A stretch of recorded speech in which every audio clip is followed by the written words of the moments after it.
Assalamualaikum warahmatullahi wabarakatuh. Innal hamdalillah nahmaduhu wa nasta'inuhu wa nastaghfiruh wa na'udzu billahi min syururi anfusina wa min sayyiati a'malina may yahdihillahu fala mudilla lahu wa may yudlil fala hadiyalah.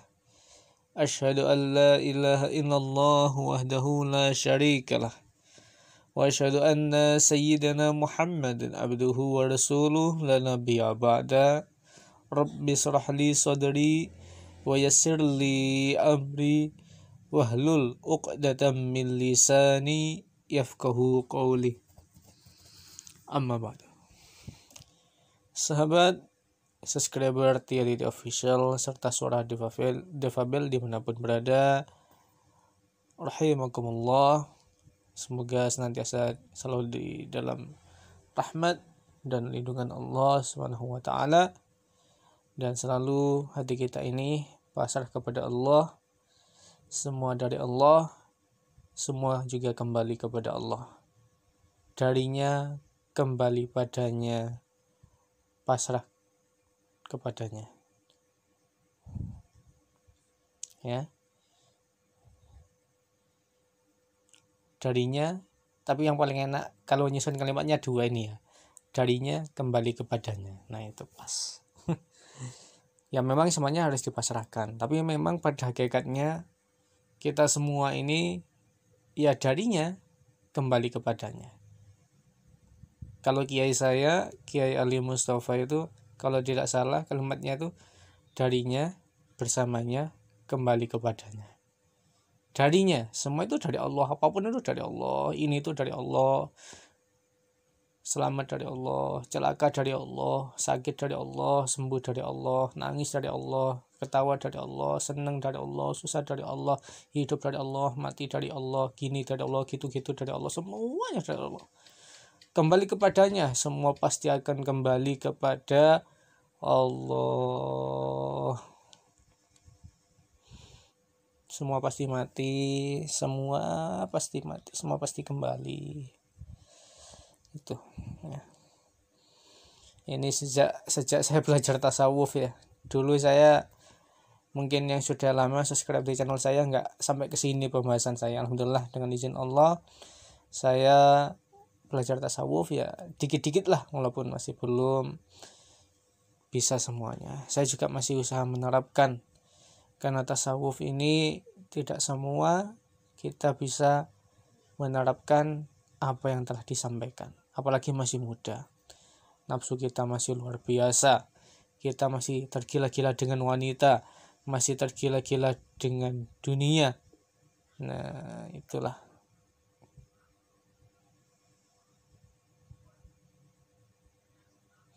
Nah, ini kali ini kita akan membahas, yakni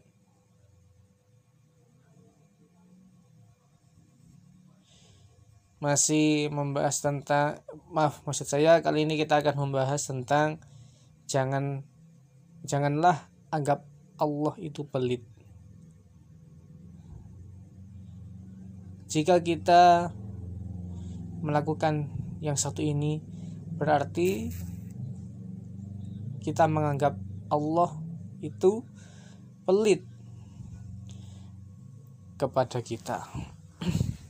Nah, apa kira-kira sesuatu ini kalau kita lakukan, kita jalani tanpa sengaja atau tidak sengaja, kita itu menganggap Allah itu pelit kepada kita. Hanya satu, enggan berbagi atau enggan sedekah, enggan sedekah. Ya, tapi satu maksudnya gitu, tetap satu. Sedekah kan berbagi. Nah, ini perbuatan seperti ini, kita tanpa sengaja ataupun sengaja, nauzubillah kalau sengaja, tanpa sengaja menganggap Allah itu pelit kepada kita. Padahal, nah ini yang saya bahas ini yang sudah siap, ya. Uang ada, ya nggak ada masalah apa-apa, kecuali memang uangnya cuma 50.000 tapi untuk kebutuhan, nah itu beda lagi. Kalau uangnya sudah sampai 10 juta bahkan ya nggak ada apa-apa, seandainya itu dikasihkan ke orang minimal 50.000 saja atau 100.000, kasih ke keponakan nih, untuk sangu, untuk kalau lebaran biasanya ya, atau untuk membantu orang lah, bantu orang, sedekah, ke sedekah ya, ke anak yatim. Nah itu bisa sebenarnya, siap, tapi dia itu nggak mau berbagi, itu nggak mau sedekah, nggak mau, dikarenakan apa? Bukan karena sumpeknya kebutuhan, tapi karena takut uangnya habis. Oh nanti kalau tak kasih ini buat beli ini nggak cukup gimana.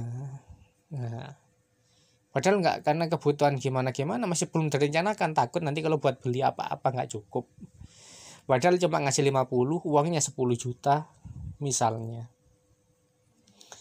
Nah ini secara tidak sengaja kita itu sudah menganggap Allah itu pelit kepada kita. Kenapa kok gitu? Ini juga yang dikatakan kiai saya ya. Kenapa kok seperti itu? Apa berarti Allah itu nggak akan ngasih penggantinya? Berarti Allah itu nggak akan ngasih, Allah itu diam. Uang kita kalau dikasihkan ke orang akan habis. Kalau secara logika memang seperti itu. Tapi bagi kita yang beriman, janganlah berpikir demikian. Kita kasih 50, nanti diganti 100. Gitu. Kita kasih 100 diganti 200. Bahkan 2 kali lipat. Nah gitu. Tapi kalau tasawuf jangan berharap. Kalau tasawuf ya tipu-tipu kalau gitu. Pasrah sama Allah, nanti diganti berapa atau gimana, terserah Allah, semuanya terserah Allah. Itu kalau tasawuf. Tapi kalau masih belum sampai ke sana, hati kita masih ya gimana gitu ya, ya wes yakinlah bahwasanya Allah itu akan mengembalikan yang lebih. Allah nggak diam, kita tidak akan rugi karena sedekah atau sedekah. Siapa tahu kita kasihkan 50.000 saja ke anak yatim. Anak yatim itu berdoa, ya Allah berilah orang ini rezeki yang barokah, yang lancar, jualannya laris, dagangannya laris, banyak pasien kalau itu masas atau dokter, dan seterusnya. Masya Allah, tiba-tiba nggak nyangka satu hari pasiennya 16. Sehari itu yang beli banyak sampai nolak-nolak. Nah itu bisa terjadi, bisa. Nah makanya jangan sampai kita menganggap Allah itu pelit kepada kita. Ini saya garis bawahi biar nanti nggak salah paham. Itu orang yang sudah mampu untuk sedekah, intinya siap lah. Walaupun hanya punya uang 100 ya, minimal 5.000 kasihkan ke anak yatim atau apa. Tapi sedikit ya 5.000 ya. Intinya jangan enggan untuk sedekah. Kalau memang uang kita itu sudah siap untuk sedekah.